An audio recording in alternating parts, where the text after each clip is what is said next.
Men aren't supposed to have breasts, he says today in a quiet Texas drawl. It was like my body was feminizing. A lean and wiry man, the breast development stood in stark contrast to the rest of his body. But it was not Price's only symptom.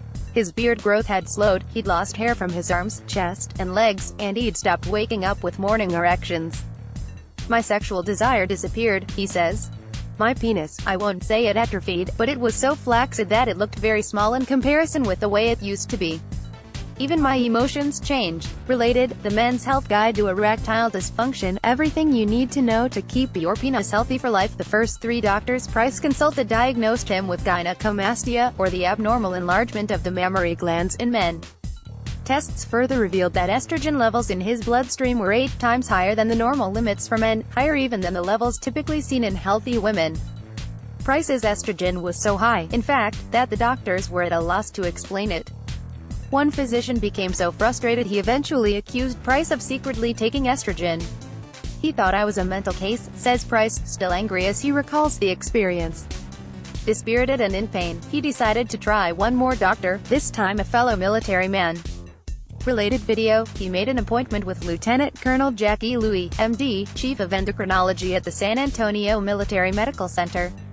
During that first meeting, neither doctor nor patient had any inkling of just how long and complex this medical mystery would prove to be. Dr. Louie initially checked for usual suspect lifestyle factors known to trigger gynecomastia, from alcoholism to certain herbal ingredients, like tea tree oils and lavender. With those ruled out, Louie was left with a more dreaded suspect, an estrogen-secreting tumor. Over the next few months, Dr. Louie ran multiple tests, checking Price for cancer of the testicles, adrenal glands, chest, and lungs. The good news, when the final test came back negative, Price was in the clear on all fronts. Not so good news, Dr. Louie still had no clue what was causing his patient's hormones to go haywire. But he was determined not to be the 4th doctor to leave James Price in limbo. In the classes that Dr. Louie teaches to medical students in residence, he has long offered this advice: if you're not finding the right answers, you're not asking the right questions. Though he'd asked Price about his lifestyle and habits innumerable times, he decided to go back once again, and this time to make his questions as specific as possible. Related, top cancer doc gives 5 lifestyle strategies to avoid cancer. I said, let's go over your diet, meal by meal, and you tell me every single thing you eat and drink. He said, sure, drive. I get up and usually have some cereal. I said, do you put anything on it? He said, soy milk. Price explained that he developed lactose intolerance in recent years and had switched to soy milk exclusively. It had, in fact, become one of his favorite drinks, a great thirst quencher in the Texas heat. Dr. Louie suddenly felt his excitement building. He asked Price how much soy milk, on average, he drank each day. He told me, probably about 3 quarts, recalls Drive. Louie about the moment that changed everything. Over the past decade, soy foods and good health have become inextricably linked in the national consciousness. According to annual U.S. Consumer Attitude surveys by the United Soybean Board, 85% of those polled in 2008 rated soy products as healthy, a significant increase from the 59% who in 1997 thought this was the case.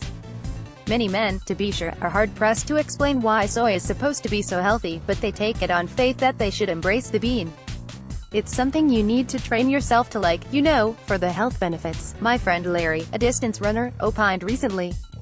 Tofu's the modern equivalent of cod liver oil, added another buddy, Bill. 3 times a week, his wife stir-fries tofu with chard. It's this gunk she calls superfood. I call it Soylent Green. He pauses a beat before adding, I guess I'm grateful she gets me to eat it. Related, the best sources of protein for men along the foundation of a vegetarian diet, tofu provides protein with little of the saturated fat and none of the moral indigestion that comes with meat. Moreover, in the past decade, research has emerged suggesting that scarfing down soy may also play an active role in extending our lives. 1999, soy protein earned a highly coveted FDA-allowed health claim. Diets that include 25 grams, about a pound of tofu, a day may reduce the risk of heart disease.